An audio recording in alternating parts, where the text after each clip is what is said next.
Good morning, everyone. Welcome to the Wednesday, September 24th, 2014 Placer County Transportation Planning Agency meeting. We will begin the meeting with a flag salute led by Captain Holmes. I pledge allegiance to the flag of the United States of America and to the republic for which it stands, one nation, under God, indivisible, with liberty and justice for all.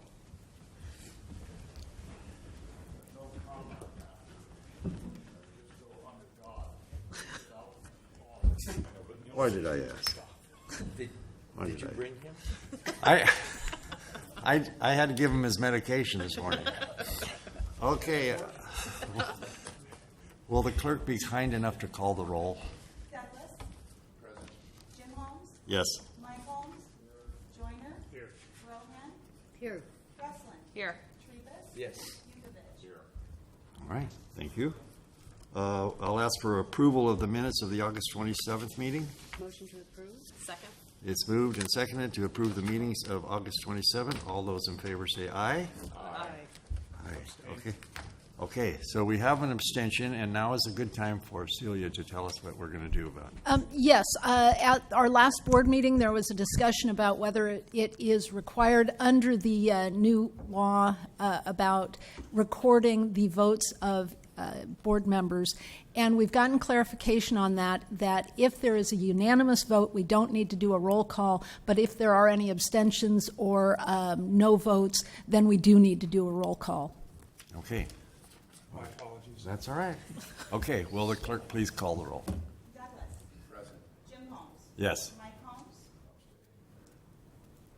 Joyner. Abstain. Rohan. Yes. Breslin. Yes. Trebus. Yes. Yudovich. Yes. Okay, thank you. How do you find out if there's an extension without calling? Call roll. Right. We'll work that out. Just a question. And now it's time for agenda review. Is there anything on the agenda that anyone needs to pull off for discussion or add or subtract? Or I do have one item in front of you is a salmon-colored update to one of the charts that is in the status reports portion of your agenda, so it's not an action item. But the numbers are correct, but the percentage change calculations were incorrect. So the salmon-colored paper in front of you has the corrected percentages. okay, yes. I Director. was going to ask a question about one of those, and so I guess I would need to either pull that or Okay. be able to ask a question. That would be item That's under item O. item what? O, informational items. Okay. So you want I was item talking about pulling on the consent calendar, Oh, which you asked. okay. Item F5? F5. Okay. Any other items that wish to be pulled off for discussion? Hearing none, I will entertain a motion to approve them. Second. It's been moved and seconded to approve the remaining items. All those in favor, please. Oh, excuse me. We're still on agenda review and have to go through public comment. Oh, yes. Why? Consent calendar. Did anyone Yeah. pull items? Oh, No agenda. Excuse me. What? You're right. the That's right. altitude. Yeah. All right. We're done with agenda review, Yes. right? And is there anyone in the audience that wishes to speak to the commission, the agency, directors about anything that's not on the agenda? Seeing none, we will now go on to the consent calendar, and I just did public comment. Good. I don't have it. You're done, all right, I'll tell you that. We're starting to spiral. Okay. So, now I'll entertain a motion about the remaining items on the consent calendar. Did we have a motion for that yet? And moved and seconded. All those in favor, please say aye. Aye. Okay. Opposed? Abstentions? Seeing none, we'll move to item 5, FY 2014-15 Placer County Claim for Transportation Development Act Bicycle and Pedestrian Funds. Mr. Trebus. I apologize for not asking this in advance, and Celia, I should have done that to you. But what I was curious about, and unfortunately Kirk's not here, is I noticed that he abstained when the county was considering this resolution on September 9th. And I was interested in if he had or expressed any reasoning in his abstention for not recommending that we get these funds. Yeah, it was not communicated to us. No, I don't know. Okay, then with that, it's not worth discussing any further. So I move approval of item F5. Second. It's moved and seconded to approve. Did I hear something? What? I did Oh. hear something. Wasn't me. I heard it though. Can we start over? Okay, it's been moved and seconded to approve item F5. Will, all in favor, please say aye. Aye. Any abstentions, any noes?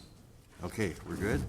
Now, we're going to adjourn as the Placer County Transportation Planning Agency and convene as the Western Placer Consolidated Services Agency. And now we have a consent calendar. Move for approval? It's been moved and second to approve the consent calendar for the Western Placer Consolidated Services Agency. All those in favor, please say aye. Aye. Aye. Okay, motion approved. Any noes, any abstentions? Hearing none, we'll move to item H, Civil Rights Title VI Program for Western Placer Consolidated Transportation Services Agency. Good morning, members of the board. I'll be handling this item. David Melko. We're asking you to approve the Civil Rights, also known as Title VI program for the Western Placer CTSA. The Title VI plan is shown as Attachment A to your document. So just by way of brief background as to why we're doing this. The CTSA is a grant recipient of federal transit funds. We receive what are called New Freedom Funds. We use those for operating purposes for the Health Express service. We are a subrecipient for those funds. The funds come from Caltrans for the rural portion of Placer County and for the urban area from SACOG. So the Title VI plan will need to be sent to both of those entities to show that we're in compliance with the Title VI requirements. And as you're all familiar with Title VI in civil rights issues, Title VI requires no person in the United States on the grounds of race, color, or national origin be excluded from or be denied benefits of or be subject to discrimination under any program or activity receiving federal financial assistance. So we receive federal financial assistance, so hence we put together the Title VI plan. And the board here adopted a Title VI non-discrimination policy back in March of 2012. However, with MAP 21 and the rolling out of the rules and the regulations pursuant to MAP 21, the Federal Transit Administration is now requiring us to have a Title VI plan. And so the plan needs to include monitoring guidelines, complaint process, be available for public review, be approved by the Board of Directors by resolution, and be submitted to the Federal Transit Administration every 3 years. So if the board adopts this plan, then this plan will be good through fiscal year 17-18. And this plan that is shown in Attachment 1 is based on the plan that was recently brought forward to the Placer County Board of Supervisors in July by Placer County Transit. So it's modeled after that plan. However, Roseville has recently done a Title VI plan, I believe, within the last 6 months, and the other operators have Title VI policies as well. So we're kind of closing the loop here, at least with respect to the transit operators in Placer County and being compliant. In terms of the Title VI plan and just notification to the public, since that's an important component of the plan, the document was posted on our website. Title VI notice is now required to be placed on all of the Health Express buses, basically noting your rights under Title VI and the fact that you can complain if you feel your rights have been discriminated against, and there's a complaint process shown in the Title VI plan and how that would go about. The availability of the Title VI plan was communicated to stakeholders. We have a stakeholder list that we use as part of the unmet transit needs process. It's approximately 300 people over the years that have expressed an interest in that process, and so they all received a Title VI email blast from Solvay indicating the availability of the plan. And we have also published the Title VI availability both in English and Spanish notices in all of the local newspapers here. Since the Western Placer CTSA and the Health Express Service covers Western Placer County, we basically put them in all of the local Gold Country media newspapers. And with that, I would be glad to entertain, answer any questions with respect to the plan. The most notable part of the plan as compared to what we have done in the past is that we will now need to publish information in Spanish as well as in English, because Spanish-speaking citizens of this county represent about 5.3% of the population, and that's the threshold, 5%. And so you will see material that will now be both in English and Spanish. And with that, the PCTPA TAC considered the Title VI plan and concurred with the staff recommendation, and so we recommend that you approve the plan. Thank you, Mr. Melko. Is there any questions for Mr. Melko? No questions. I see none. Anybody in the audience wish to speak on this issue? Seeing none. Well, we'll bring it back for action then. Move approval. Second. It's been moved and seconded to approve the Civil Rights Title VI program for the Western Placer Consolidated Transportation Services Agency. All those in favor, please say aye. Aye. Are there any opposed or any abstentions? Hearing none, we will now adjourn as the Western Placer Consolidated Services Agency and convene as the Placer County Transportation Planning Agency, and we'll move to item I, temporary termination of I-80 eastbound carpool lane in South Placer County. Good morning, Chair Holmes, members of the board. I'm going to be presenting this item. One of the major points of congestion in South Placer County is on Interstate 80 eastbound as you approach State Route 65 in the evening. And if you've traveled that corridor, congestion today backs up over 1 mile from State Route 65 back to Eureka Road. And within 6 years, we anticipate that traffic backup will be 3 miles long back past Douglas Boulevard. And if you think about Interstate 80 eastbound, as you approach State Route 65, you have 5 lanes. The 2 outside lane motorists are using to exit to State Route 65, and those are routinely congested during the evening peak hour. As a result, the adjacent 2 lanes then have reduced travel speeds because of that congestion happening in the outside lane. And then you have the 5th lane, the inside lane, which is the carpool lane, and as many observed, that is a free-flowing lane. And that's why we're looking at potentially a temporary termination of that carpool lane. So to reduce congestion on Interstate 80 eastbound, what we would be looking at is to basically restripe that carpool lane starting at Eureka Road to its current terminus, 0.9 miles east of State Route 65. And that would allow all vehicles to use that carpool lane.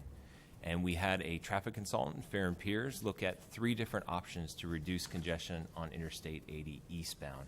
And attachment 1 in your packet shows that memo that was prepared by the traffic consultant and shows those results. The results show that basically the 3 options would only slightly reduce traffic congestion, and in some cases, based on the option, traffic congestion might actually increase. And so what it concluded is that the main bottleneck, which we've known quite all along, is that it's on State Route 65 northbound, where Interstate 80 eastbound and Interstate 80 westbound merge together. And in order to improve that location, we need to widen the Roseville Viaduct. And it just so happens we have a project that we've been working on for a number of years called the Interstate 80 State Route 65 interchange that would include that improvement as the first phase of that project. And we thought it would actually be a good segue just to give you a brief update on the Interstate 80 State Route 65 interchange. So Solvay actually has some handouts for the board members. And we have something up on the screen here that we just want to give a brief update. We've been working on the technical studies for the environmental document for this project, and we actually have some photo simulations of what the interchange might look like.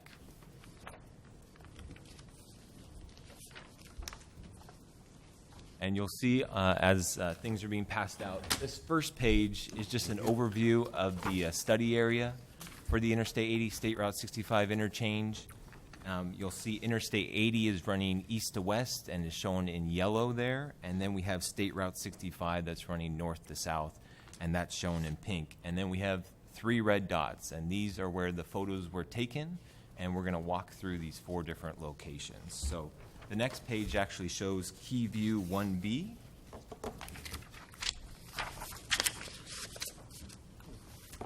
And this is actually looking eastbound on Interstate 80 from the Taylor Road overcrossing towards State Route 65. So in this top photo, you can see an existing view, and that bottom right corner shows the off-ramp, the existing off-ramp to Taylor Road. Then in the bottom, that's the photo simulation. So this is what the proposed interchange improvements might look like. And this is alternative 2, our collector-distributor system ramps. And as shown in the bottom right there, that's the proposed collector-distributor roadway that would run parallel to Interstate 80 eastbound. The next view is Key View 2A. And this is looking westbound on Interstate 80, just past the State Route 65 off-ramp. And in the top view there, you can see the existing ramp to northbound State Route 65. And then in the bottom view there, the simulation, this shows alternative 1, our Taylor Road full access interchange. And on the bottom right there, you can see the new proposed ramp that would connect to Taylor Road.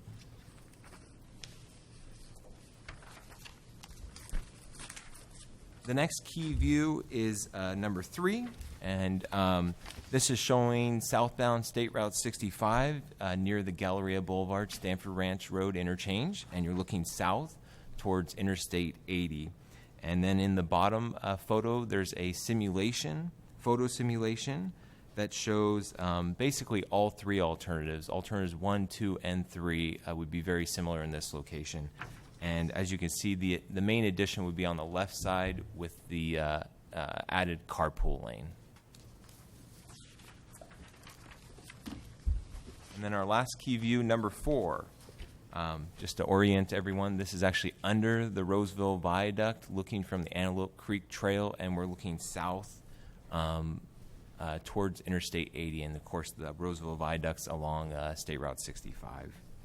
And then in the bottom photo, we're actually going to be widening the Roseville Viaduct, and we're going to be filling in the middle between the 2 existing bridge structures. And again, this would be similar for all 3 of the build alternatives on State Route 65. So we're working on the environmental document for the 8065 interchange, and we anticipate to be completed with that process in 2016. And that would allow us to work on the design for the phase 1 of the 8065 interchange and eventually towards construction. To come back to the item at hand, the analysis results basically show that there would be only a slight improvement or reduction in traffic congestion on Interstate 80 if we temporarily terminated the carpool lane. And it's very unlikely that Caltrans or FHWA would see a need to do that temporary termination.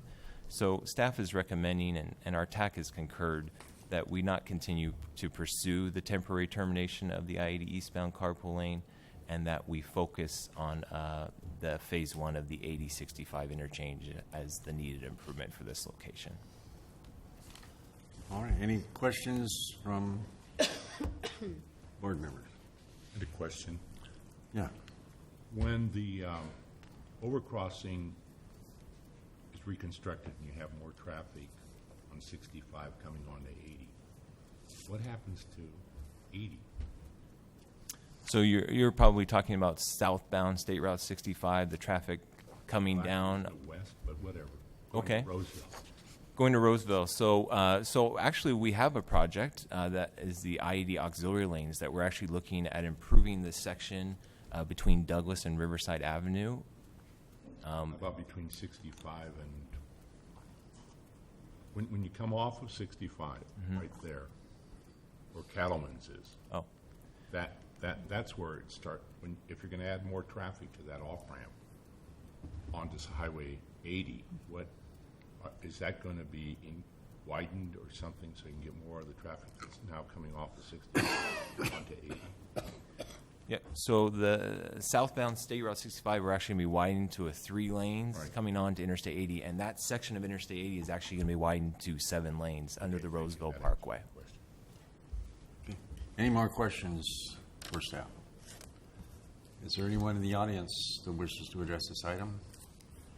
We're being asked to direct staff not to pursue temporary termination of the I-80 eastbound carpool lane at Eureka Road and continue to focus efforts on expediting improvements to the I-80 SR65 interchange. Move for approval? Second. It's been moved and seconded to move approval of the item. All those in favor, please say aye. Aye. Any opposed? Any abstentions?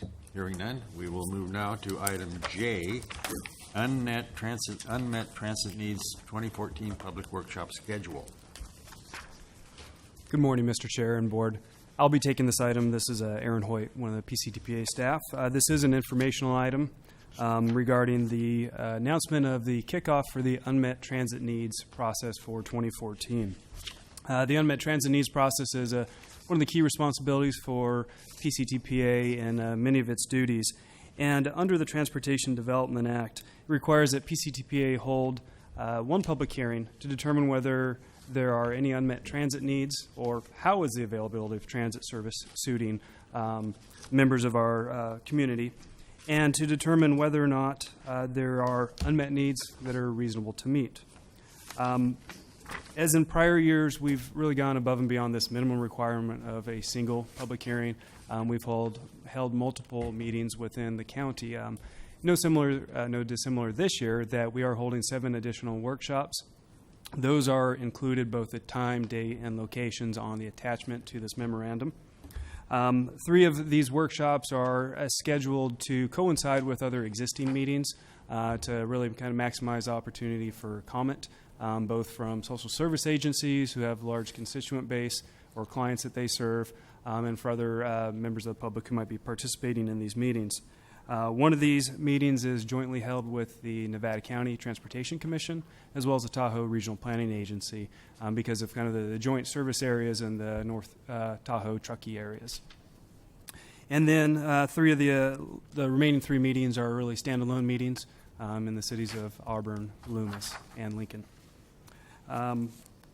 In addition to these workshops to solicit input from the public and other individuals of the community, the social service agencies, public will also be encouraged to provide any comments that they have on the availability of transit services through our website, calling a dedicated phone line to receive unmet transit needs calls, as well as submit any emails to myself.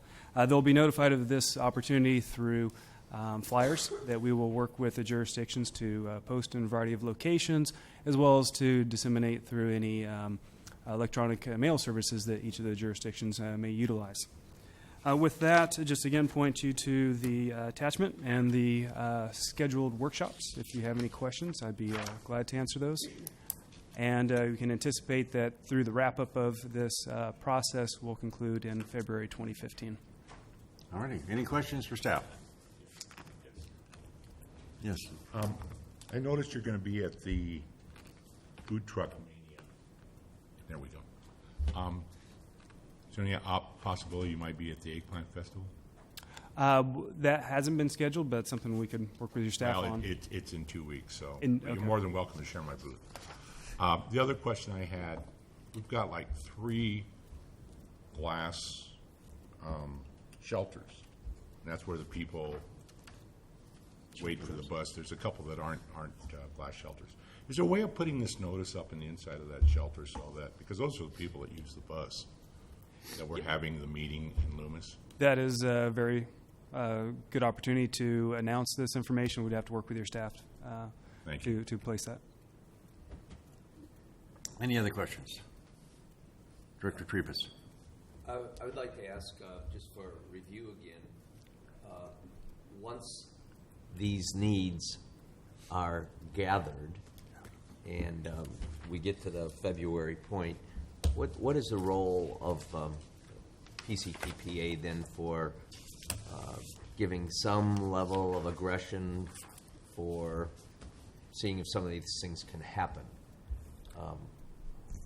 So once all the comments are received through the public process, we look at each of the comments and we compare them to our adopted definition of what is an unmet transit need. That's really the first step. If it meets that definition, then we look at 6 different criteria that have been established and adopted by this board to look at the reasonableness of these. And so once we go through that process, we work with the Social Services Transportation Council, a committee that meets and is really set up by the Transportation Development Act to review and make the initial recommendation on these findings. So we need to work with them as well as our Technical Advisory Committee and Transit Operators Working Group to identify whether or not any of these needs are reasonable to meet. And really the precursor for that is that they are in our short-range transit plans or their adopted plans, that they would be implemented over time, but that looking at those, the need would be at this point in time rather than maybe in the future within the life of those plans. Well, and let me add, once those recommendations come to the board makes a determination whether there are unmet transit needs that are reasonable to meet. If the board makes a finding that there is, that claimant that would be responsible for meeting that need would have to do so before they could expend any Transportation Development Act funds on anything other than transit, specifically streets and roads.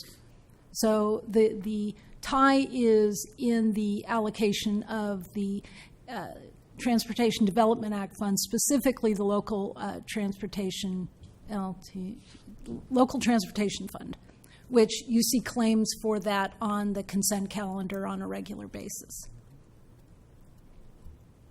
So it essentially ties that determination with the money. Okay, I'm just concerned, and I wanted a better explanation, and that was it. I mean, you did give me that, of when there is, and I keep going back just to 267 in the North Lake Tahoe area, year after year after year, it's an unmet need, and it becomes a responsibility of Placer County to come up with local transportation funds or whatever, or some other kind of funds. And I didn't know what the position was really, because I haven't felt it's a strong one, of this organization saying, you guys got to really do this.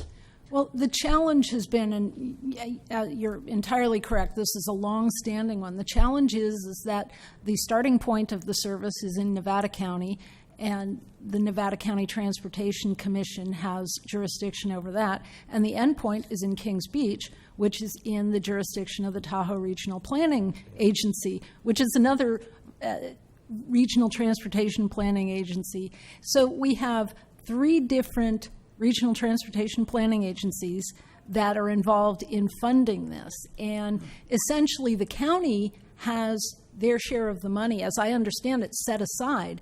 It's the other partners have not had the funding available to come up with that for the service. Okay. Well, and it goes outside of our into the depth of that, but I don't think the county has it set aside. That's been one of the comments is, gee, if we're going to do this, we're going to need additional drivers, we're going to need additional bus, we're going to need maybe another, whatever you call the person who organizes transportation that's on duty 24 hours. So anyway, I hear what you're saying. I just would hope that we're taking the role as strongly as we feel we should and can within Placer County Transportation Planning Agency for encouraging, if there are 3 entities, the working together to take place. Thank you. All right. Thank you, Mr. Tribus. Any other questions, comments? Seeing none, this is an action item. Correction, this was just an informational item. Oh, it says here. Okay. It does say action on mine. Fine, thank you very much. Then we'll move to item K, Walk to School Week designation. Yes, thank you. And good morning, Chair Holmes, members of the board. This morning, staff is asking you to adopt a resolution declaring the week of October 6, 2014 as Placer County's Walk to School Week. And as you may know, for several years now, PCTPA has partnered with both Safe Kids of Placer County as well as the City of Auburn to reach out to local schools and highlight the benefits of using alternative transportation to get to and from school. And this program is called Way to Go, and its basic goal is to reduce traffic congestion and improve air quality around our local schools by encouraging walking, biking, taking the bus, and carpooling. Now, the main focus of the Way to Go program is to participate in walk-to-school events that occur internationally every October.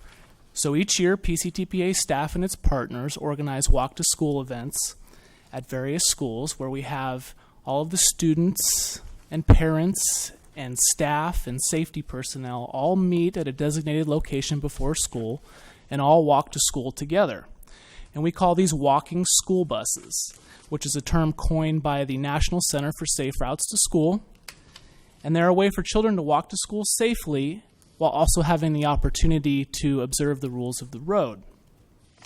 The walking school buses are definitely a presence out there, and they're a reminder to those driving into school that happen to be driving into school that day that there should be a heightened awareness for slowing down and being more cautious around school zones.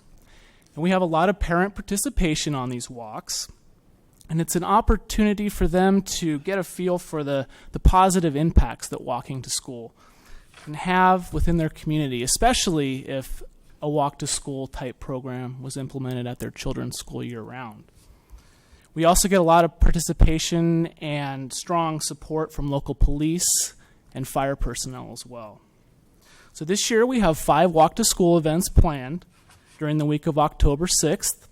And if the board supports these efforts, staff is asking that you adopt Resolution 14-31, declaring the week of October 6, 2014 as Placer County's Walk to School Week.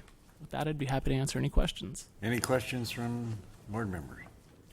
Do you know when Clark Powers is scheduled? Date for Clark Powers? Yes. H. Clark Powers is scheduled for Thursday, October 9th at 7:35 a.m., and the meeting spot is Loomis Park at Arcadia Avenue. What was that time again? 7:35. And then one other comment. In next year or in the future years, could you see about getting Loomis Elementary School included? Because it's right downtown. There's a lot of housing around it, and I'd like to encourage the children that live around it to walk to it. It's as most of the places have sidewalks and all. Yes, we'll reach out to them next year. Thank you. I just have one question. Sky Ridge, where is that? Sky Ridge is in Auburn. Auburn? South Auburn, yeah. Okay. And Rock Creek? Yes. Auburn. Okay. Any other questions for staff? And Director. Just a comment, as you probably know, we just finished our Safe Route to Schools project on Palm Avenue, and I'm hoping that that's included for the kids at Palm Terrace Apartments going over to E.B. Kane. Yeah, there's been talk of incorporating kind of a ribbon cutting ceremony. Yeah. Yeah, so we're working with the city of Auburn to somehow tie that into the Walk to School I Week knew efforts. you would, yes, thank you. Thank you. Any other questions from board members? I would like to be notified when Newcastle School has their Walk to School event. Since Newcastle School has now become a charter school, it used to have less than 200 kids in it. Now it has almost 500.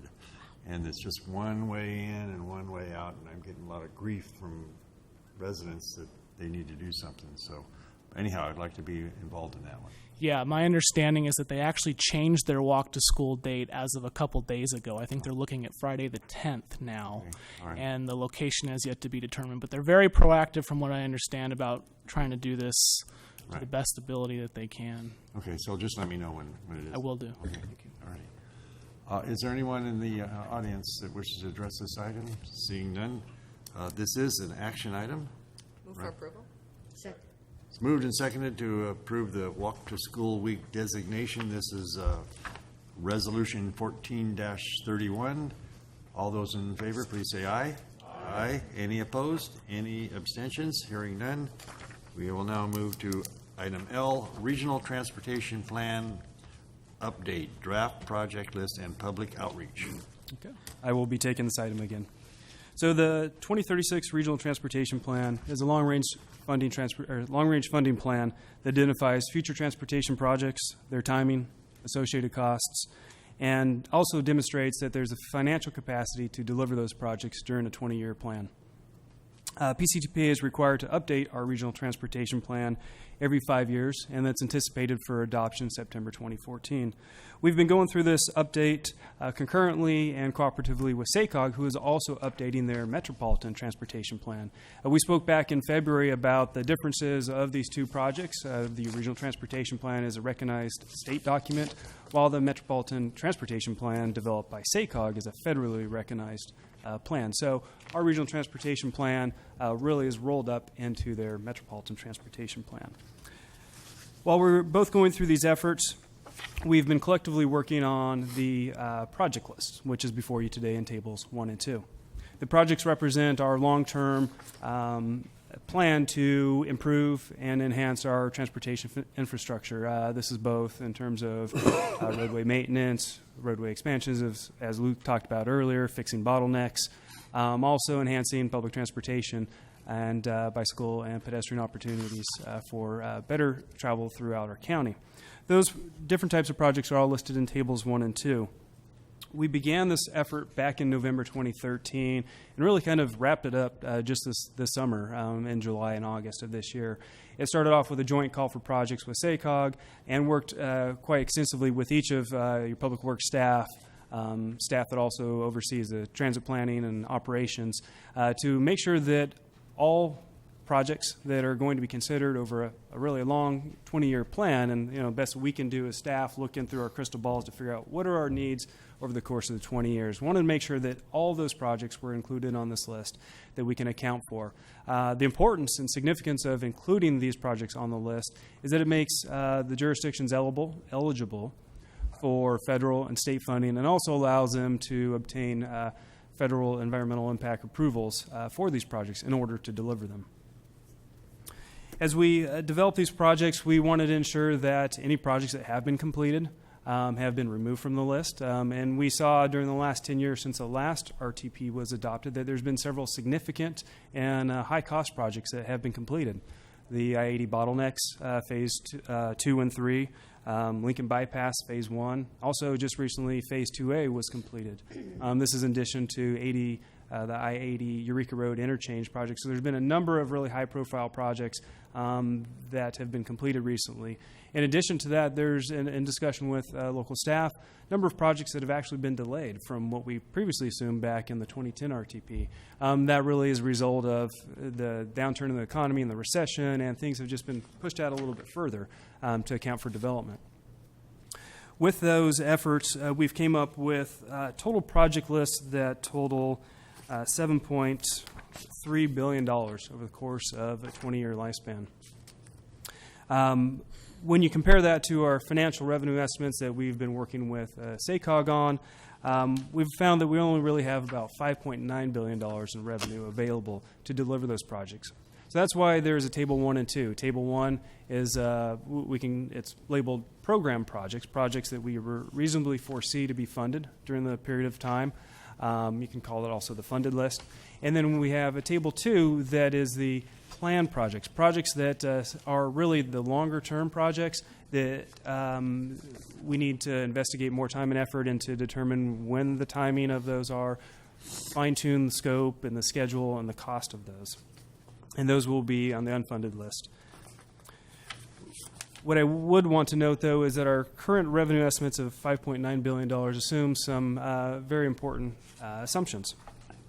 One, that it continues to show diminished revenue from both state and federal sources, that it also shows that there's still the lag in terms of our economic recovery and financial revenues coming back to transportation as a result of the economic slowdown, And it's also 16% less revenue than what we saw in our 2010 plan that we adopted back in 2010. And I'll caveat that with saying that this $5.9 billion in transportation revenue also includes the assumption that a successful transportation funding strategy, transportation measure, will be passed by voters in 2016. So without that assumption, there's roughly $1.5 billion less that would be available to us if that measure does not pass. And wanted to point out really the significance of that and the impact that it will have on delivering very large-scale projects that Luke has apprised you of many a times in terms of 80-65 interchange, 65 widening and operational improvements, not to mention a lot of deferred maintenance for local roadways. There's a number of projects that, or amount of maintenance that could be conducted with this additional revenues.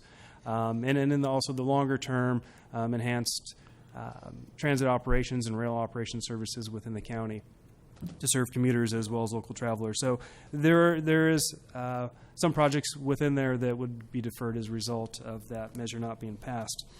We worked with the Technical Advisory Committee on these project lists, refined them, as I mentioned before, and they played a key role in developing these lists.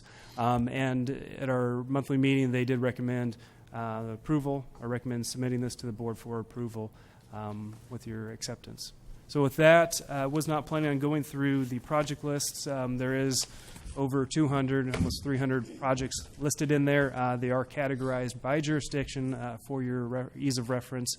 And at this point in time, I'd be glad to answer any questions you may have. Thank you. Any questions from this side of the? One comment on page 95, on Placer, M&R 26 towns. Yes. Can you take out snow removal? Can I take out what? Snow removal. I don't think it can get much snow in those. No? If you do, could you send it up there? Yeah, right. If we get it, you're going to get a lot. So we'll label it snow relocation? Good. Any other comments? Director Trebus, did you have? Yes. Yeah, I do have one project I wanted to ask about, but I would also say how or when, how often or when does this list get reviewed or updated at? Because new things are going to come. Every 5 years. Every 5 years, okay. The one that I saw that, and maybe, let me ask you, is there one in here that deals with the Truckee River Canyon Trail? And this is a project that goes from Squaw Valley to Truckee, all out of the basin, and is a key element that Placer County is working on in the environmental stages of, a key element of the total, what we call Resort Triangle Class 1 multi-use, shared use bike trail system that circumvents the whole Truckee to Lake Tahoe back. And I know that's a project underway. My organization has helped fund that with TOT funding in the planning stage. And I saw, and I appreciate very much that the Martis Valley Trail is in here, which is part of the same trail system, only another entity is doing it. And it's just broke ground too for construction. That project is not specifically called out in the project list on here. There is another category that is what we call a lump sum. It's a grouping of a lot of similar projects that would implement the regional bicycle transportation master plan. So that could be embedded in that, but I'll have to verify that and get back to you on on the process. And I think we'll also need to verify is Placer County the lead on that, or is it a combination of agencies between Placer County, FERPA, or Placer County Planning is actually doing the stage it's on now.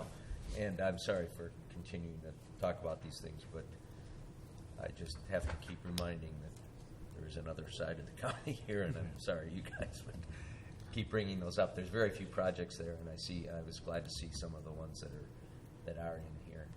I kept coming back. I wonder if bus service is eligible for this, but I think this is an important segment of the overall transportation bike trail system, which is becoming more and more a part of the mobility of that North Lake Tahoe Absolutely. area. Right. Thank you. Thank you, Director Davis. Director Rohan. Yes, I believe that Director Joyner and I heard a presentation recently at SACOG about the public outreach that's going to be done in the Sacramento region on every different jurisdiction's suggested lists. And I thought it would be helpful to provide some additional context. I think the SACOG area is only going to have 6 or maybe 9 workshops throughout the entire Sacramento region. The one that is chosen for Placer County is in Rockland. I'm really curious I don't believe that these have ever been held at festival fun kinds of events before. And I sort of have a little chagrin over it. I'm trying to imagine people who go to eat food out of a truck who are going to be real interested in looking at a long list of materials prepared for transportation projects, even when they're not in their jurisdiction, where they call home. So I'm curious about how your staff is going to, or if your staff is going to be helping to man this, how you're going to present this information to people who might be looking more for a napkin. I'm not sure that this was a real smart move for the Sacramento region to go to these kinds of events to do these things. And I'd like to be able to know for the next time around if we should play this game again or go back to a more traditional sort of a setting. I will start out with the answer, and then Aaron can give you a lot more of the nuts and bolts. I think as an overarching idea, one of the challenges is to try and get people to show up at workshops through their busy schedule and all the other things that they're doing. And I think the idea behind this is to try and go where people are as opposed to get them to go where you are. And so I think it's an experiment. And we're trying that out in cooperation with SACOG. I also don't believe we are going to go through the long, detailed 300 projects just in Placer County list that will be on there. And Aaron can talk a little bit more about the experience that is going to be at the event. Before you do that, though, not to prolong the dialogue on this, but the public input on these transportation projects is very valuable. It's an insider's game, and this is an opportunity now to get to the public and really have the public tell transportation planners where their priorities are. So I think it's unfortunate that we're not taking this as seriously, the public input as seriously as a region. This is not criticism of you guys at all. This is a time for the public to really weigh in on what they think their transportation needs are. And that is specifically one of the questions. I just saw some of the outreach material, and it says, what would help you with your daily transportation needs? And there's a list of types of projects. Would it mean less congestion on the freeway? Would it be being closer to attractions? Would it mean better sidewalks? Would it mean safer transit? There's a laundry list that we're actually working with SACOG on what the list is for Placer County, as well as just a blank. What would it be, as well as giving them the opportunity to see, here's what's planned for your area, and seeing on a map, what's in the plans? Is this going to do it? And get reaction from that. I also want to add, this is being done while the plan is being developed. There also is going to be outreach as the plan is in draft form. And once we have it more gelled, if you will, and then doing additional outreach then, it's always a challenge to do outreach with the public because people use so many different methods of media as well as in person. In person is always the best, but that's just not always possible in this world. And trying to get that information out and get people's attention, frankly, on the cheap, because we don't have huge budgets for advertising and so on. You point out it's really important, but it's a continual challenge to try and get people's attention and get them to focus, even for a few minutes, to provide that feedback. Well, I think it'll be interesting to see how the staff takes the public input and compares it against the projects they put together, and whether or not it makes any impact on the list. Is it likely that would happen later in the planning process? I think it would happen earlier in the planning process. Okay. If there is, I will say this. This is really a bottoms-up process, at least for placer jurisdictions. And this information comes from your staff who are listening to your constituents, and not only from a technical side, but from, being in the community and the kind of feedback that we get from the board and from other elected officials on what is the priority for your jurisdiction and for your constituents. So I think a lot of that is already reflected in here, but if we're way off base, that there is a much higher demand for something that we are not addressing, that would change the list. Okay, the last thing I wanted to mention is I ask our staff to please let our transportation commissioners know that this is happening, and the planning commissioners and neighborhood associations, to kind of augment those outreach opportunities to the public that aren't available to SACOG or to PCTPA to let the public know this is going on. Thank you. Thank you, Director Rohan.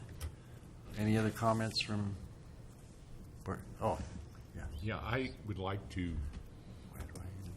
support what Susan just said. I like the idea because there's a lot of people at these festivals. Now, a lot of them aren't going to come there, particularly for that. I don't think the people from Loomis that have a concern about what our long-term projects are going to be may be there at Rockland, but they will be in Loomis. And so I'd like to see this kind of as a demonstration project. If you're going to do it, Roseville has a couple of outstanding events. I'm trying to think the one about nature that you have there. Everybody's brother goes to out at Maidu and the Exploratorium in May or whatever. We have the Eggplant Festival. It's not too hard to set up one booth, and if there's little questionnaires, I'd gladly pass them out. It's true that there's a lot of people there, but to get, nobody, I question how many responses you're going to get about what is happening in Loomis at the Truckmania program that they're having at Springview Park. So I like the idea because there'll be a lot of people. Probably more than would attend the workshops that we had before. I know we will if it was in Loomis at the Eggplant Festival. So I'd like to see that method used, but I'd like to see it used more widely. All right. Are there any other comments? Alrighty. Anyone in the audience want to address this issue? Seeing none, what's the pleasure of the board? This is an action item. I'll make a motion to approve. Thank you. It's been moved and seconded to approve the Regional Transportation Plan Update Draft Project List and Public Outreach. All those in favor, please say aye. Aye. Any opposed? Any abstentions? Hearing none, that concludes the action items of our meeting this morning, and we will now move to item M, the Executive Director's Report. Yes, thank you. I have a couple of items for the board's interest. I want to give you a brief update on what's going on with the Highway 65 widening. As you recall, we presented alternatives to the board back in May on the widening, which would be from 0.5 miles north of Galleria Boulevard / Stanford Ranch to Lincoln Boulevard. So it's adjacent to the 8065 project, where that project stops, this project starts, and would be widening the freeway up to Lincoln. We presented the three concepts, which were to have general purpose lanes, also known as mixed flow lanes, anybody can drive in them, carpool lanes, or a hybrid of general purpose lanes and carpool lanes with a transition at Blue Oaks Boulevard. And this was also presented at a public workshop in July, so we got a lot of feedback on that. We had a meeting of the project development team in August, and we are proposing to move forward with the general purpose lanes and the hybrid of general purpose lanes and carpool lanes. And so having it entirely carpool lanes would then be taken off the table.